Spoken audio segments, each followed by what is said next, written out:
እነዚህ ሁለት ግለሰቦች የሚያመሳስላቸው አንድ ጉዳይ አለ። ሁለቱም የህዝብን ጥያቄ አንግበናል በሚል የተሳሳተ የትጥቅ ትግል ውስጥ የቆዩና ኋላ ላይ የያዙት መንገድ ልክ አለመሆኑንና ሀገር የሚጎዳ ኋላ ቀር መሆኑን ተገንዝበው ትጥቃቸውን ፈተው ወደ ሰላማዊ ትግል የተመለሱ ናቸው። ሰኚ ነጋሳ የኦሮሞ ህዝብን ጥያቄ በትጥቅ ትግል አስመልሳለሁ ብሎ ከሚያምነው የኦሮሞ ነጻነት ሰራዊት ሸኔ ጋር አብረው ሲታገሉ ቆይተው እየሄዱበት ያለው መንገድ እንደተባለው የኦሮሞን ህዝብ ጥያቄ እንደማያስመልስ ገብቷቸው ትጥቃቸውን የፈቱና ለመመካከር በጉባኤው የታደሙ ናቸው። ኢያሱ አባተም እንዲሁ የአማራ ህዝብ ጥያቄ በጠመንጃ ይመለሳል፣ ለዚህም ከአማራ ህዝባዊ ፋኖ ድርጅት ጋር ሆኜ ጫካን መርጫለሁ ብለው ተዋግተው ግን ደግሞ እየሄዱበት ያለው መንገድ ስተት መሆኑን ተረድተው ከጦርነት ይልቅ የአማራ ህዝብ ጥያቄን በምክክር ይፈታል ሲሉ ያመኑና ትጥቃቸውን የፈቱ ናቸው። በእርግጥ የኢትዮጵያ የፖለቲካ ታሪክ ከውይይት ይልቅ በኃይልና በጠመንጃ አፈሙዝ መፍትሄ በመፈለግ አዙሪት ውስጥ ሲዳክር ኖሯል። ይህ በግጭትና በመቃቃር የተሞላው ምዕራፍ ኢትዮጵያን ለከፍተኛ ውድመትና መከፋፈል ሲዳርግ በመኖሩ ዘላቂ ሰላምና እድገት እንዳይመጣ እንቅፋት ሆኖ ቆይቷል። ሀገራዊ የምክክር ጉባኤው ግን አዲስ የታሪክ ልምምድ የተጻፈበት ምክክር ከጠመንጃ ይልቅ ሀሳብ የሚገለጽበትና መፍትሄ የሚገኝበት መሆኑን ያሳየ ሆኗል። ትጥቃቸውን የፈቱ የቀድሞ ታጣቂዎችም እውነታውን በመረዳት ጠመንጃ የታጠቅንበትን አጀንዳ ይዘን መተናል ይላሉ። ረኮሌ ከነፈር ወዳፍ መሪም በያለሳ ቆጳዬ ከናፍ አፌራሰና አፌራምነ ኑቲሲ ማሪ ከነራቲ አካ እርማታ ተቆቲ ቆዳ ፈዳቹዳፍ እፍኔ ማሪያቹ ተጀራቹ እንደ ሀገር የገጠሙንን ችግሮች ለመፍታት ይህ የሀገራዊ ምክክር ጉባኤ እጅግ ጠቃሚ ነው። እኛም ከነበርንበት የትጥቅ ትግል በመውጣት አጀንዳችንን አቅርበን እዚህ በመገኘት እየተወያየን ነው። ትላልቅ ሀገራዊ አጀንዳዎች የተካተቱበትና በተለያዩ የቡድን አደረጃጀቶች የተዋቀረው ውይይት በጥሩ ሁኔታ እየተካሄደ ነው።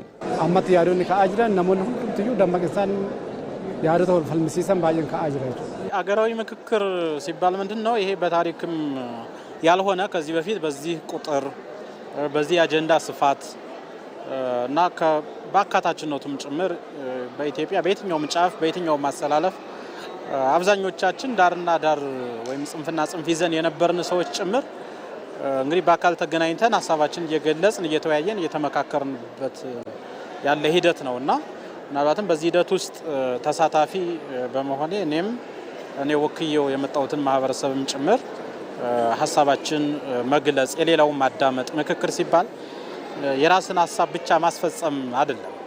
የራስን ሀሳብ መግለጽ የሌላውን ሀሳብ ደግሞ በራስ ጫማ በሌላው ጫማ ላይ ቆሞ የማየትና የጋራ የማድረግ ኢትዮጵያን ለማጽናት ኢትዮጵያ እንደ ሀገር ለማሻገር መወያየት መመካከር የሌላውን አውድና ሁኔታ በሚገባው ቦታ ላይ ቆሞ መገምገም ስለሚያስፈልግ በዚያ ልክ ነው እየተሳተፍን ያለ ነው። እስካሁን ባለው ሂደት ውስጥ እጅግ ደስ የሚል ነው እያለፍን ያለ ነው ማለት ነው። በምክክር አጀንዳን ማስያዝና የህዝብ ጥያቄን ማስፈታት ከተቻለ ጠመንጃን አንግቦ ጫካ መግባት የዘመኑ የመፍትሄ አካል ሊሆን እንደማይችል የቀድሞዎቹ ታጣቂዎች ያሁኑ ተመካካሪዎች ከልብ ያምናሉ። ከአፋድና ከሸኔ ጋር አብረው ጫካ የሰነበቱትና ከመንግስት ጋር ተወያይተው ትጥቃቸውን ፈተው ሀገራዊ የምክክር ኮሚሽን ያመቻቸውን የአጀንዳ ማሰባሰብ አምነው የተቀበሉት የቀድሞዎቹ ታጣቂዎች የራሳቸውንም ሆነ ቀድሞ ያነሱት የነበረውን አጀንዳ ሲዘው ያለፉትን 15 ቀናት ሲመካከሩ ሰንብተዋል።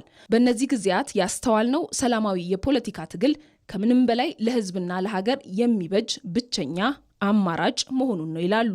እኔም በዚህ በተለይ የቅርብ ጊዜ ጦርነት አካልና ተሳታፊ እንደመሆኔ መጠን የጦርነትን አስከፊነት የግጭትን አሳዛኝ እንትኖች ባይን ያይቻለሁ ማለት ነው። ስለዚህ መመካከር በዚህ እንደውም ያልነበሩ ጓዶቻችን ቢኖሩና የዚህ ውይይት አካል ተሳታፊ ቢሆኑ እጅግ ደስ የሚለኝ ነገር ነው። እንደ ማህበረሰብ አንዳንድ ጊዜ አልተወከልንም የለንበትም ማለት ብቻ በእያንዳንዱ ሂደት እንትን ሊሆን አይችልም።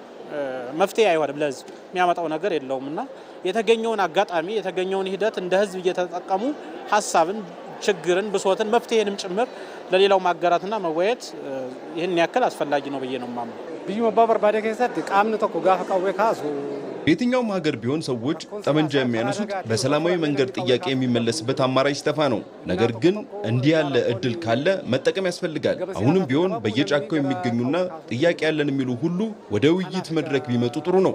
እኔም እንደምታውቁት ጠመንጃን አማራጭ አድርጌ ከሚታገሉ ቡድኖች ውስጥ ነበርኩ። ነገር ግን ችግር ከጠመንጃ ይልቅ በውይይት እንደሚፈታው በማመን ሰላማዊ አካሄድ መርጬ እዚህ ተገኝቻለሁ። ለህዝብ ቆም ያለው ያለ አጀንዳውን ይዞ ለምክክር ተቀምጧል።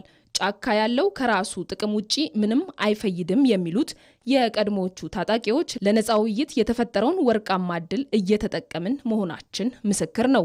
የቀድሞዎቹ አጋሮቻችንም ኋላ ቀሩ የኃይል አማራጭ አክሳሪ መሆኑን ተረድተው በምክክር እንዲያምኑ ከታዘቡት ተነስተው ጥሪ ያቀርባሉ። በምክክሩም የያዟቸው አጀንዳዎች ምክንያታዊ መፍትሄ እንደሚያገኙ የሚያምኑትና ተስፋ የሚያደርጉት የቀድሞዎቹ ታጣቂዎች የምክክር ጉባኤ የማይመልሳቸው ጥያቄዎች ደግሞ በአሰራር ስርዓት በሂደት መልስ እንደሚያገኙ እምነት አላቸው። ብዙ አስከፊ ጦርነቶችን አስተናግደናል። ስለዚህ አንድና የመጀመሪያው ነገር ከጦርነት እንወጣለን ነው። ሰላማዊ ህዝቦች እንሆናለን። ሰላማዊ ስራዎች፣ ልማቶች ይከናወናሉ ነው። ከጦርነት ከወጣን ደግሞ የኛ ህዝብ የሚታማ ህዝብ አይደለም። በየትኛውም ዘርፍ በዓለም አደባባይ ማሸነፍ መቅደም የሚችል ህዝብ ነውና በልማትም በትምህርትም በተለያዩ የጀግንነትና የስራ መስኮች ውስጥ አሸናፊ ሆኖን መውጣት የምንችልበት ስለሚሆን ለኢትዮጵያ እውነት ለመናገር በር ከፋች አስደሳች የሆነ አዲስ ምዕራፍ ይፈጠራል የሚል ግምት ነው ያለኝ። እስካሁንም የሄድንባቸው የመጣንባቸው መንገዶች እጅግ በጣም ጥሩ ናቸው። እስካሁን ያለው ማንም የማንንም ሀሳብ ከማዳመጥና ሳይንሳዊ አመክንዮዎችን ከማቅረብ ታሪካዊ መረጃዎችን ከመወያየት ያለፈ እንትን ነገር የለውም። ጥሩ ነው ማለት ነው። በዚህ መቀጠል አለበት። ቢዮን ረኮሳኒ መሪዳ ፍራታኒ ሐራ ቢዮን ከለ ጉዳቻ ጅራን ገረ ቢዮታ ጉዳታኔት ችግሮቻቸውን በውይይት የፈቱ ሀገራት ዛሬ በእድገት ላይ ናቸው። መደማመጥ ያቃታቸው ደግሞ እንዲሁ በግጭት አዙሪት ውስጥ ይገኛሉ። በመደማመጥና በመመካከር በርካታ ችግሮች ይፈታሉ። ማንም ለህዝብ ቆም ያለው የሚል አካል በሰለጠነ መልኩ ህዝብ የሚፈልገውን ማድረግና በዛ መፍትሄ ማምጣትን ማስቀደም ይኖርበታል። ይህን ያስቀደሙ ለምክክር ተሰልፈዋል። በጫካ ያሉት ግን የእውነት የህዝብ ጥያቄ ከያዙ ህዝብ ወዳለበት ሊመጡ ይገባል። የቀድሞ ታጣቂዎቹ ጥሪ ነው።